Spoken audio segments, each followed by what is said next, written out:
சிவகங்கை மாவட்டம் இளையான்குடி வட்டாட்சியர் அலுவலகத்தில் தேர்தல் பிரிவில் பணியாற்றும் தேர்தல் உதவியாளர் பணிச்சுமை காரணமாக கையை கத்தியால் வெட்டி தற்கொலைக்கு முயன்ற சம்பவம் பரபரப்பை ஏற்படுத்தியது. இது தொடர்பான விவரங்களோடு இணைகிறார் எமது செய்தியாளர் ஃபரூக். வணக்கம். என்ன நடந்தது? முழு விவரம்.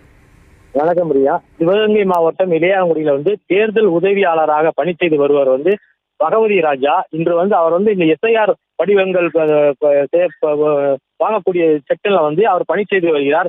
அதிக பணிச்சுமையின் காரணமாக இந்த மன அழுத்தத்தில் தனது கையை அவர் அறுத்து கொண்டு தற்கொலைக்கு முயன்ற சம்பவம் பெரும் பரபரப்பையும் அதிர்ச்சியையும் ஏற்படுத்தியுள்ளது. சிவகங்கை மாவட்டத்தை பொறுத்தவரை எஸ்ஐஆர் பணிகள் மிகவும் மந்தமாக நடப்பதாகவும் தற்போது வரை 50% பணிகள் மட்டுமே முடிந்திருக்கிறதாகவும் சொல்லப்படுகிறது. இதனால் உயர் அதிகாரிகள் கீழே வேலை செய்யக்கூடிய அரசு ஊழியர்களை மிக அழுத்தம் கொடுப்பதாக குற்றச்சாட்டு தொடர்ந்து எழுந்த வண்ணம் உள்ள நிலையில இன்று இவர் தன்னுடைய பணிச்சுமையின் காரணமாக கையை அறுத்து தற்கொலைக்கு முயன்றுள்ளார். அவரை உடனடியாக அருகில் இருந்தவர் காப்பாற்றி இளையான்குடி அரசு மருத்துவமனையில் சிகிச்சைக்கு சேர்க்கப்பட்ட நிலையில தற்போது மேல் சிகிச்சைக்காக பகவதி ராஜா சிவகங்கை அரசு மருத்துவக் கல்லூரி மருத்துவமனையில இப்ப சிகிச்சைக்காக சேர்க்கப்பட்டுள்ளார்.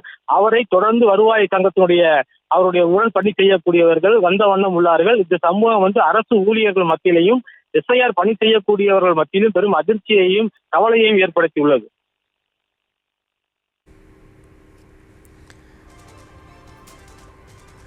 விவரங்களுக்கு நன்றி ஃபரூக்.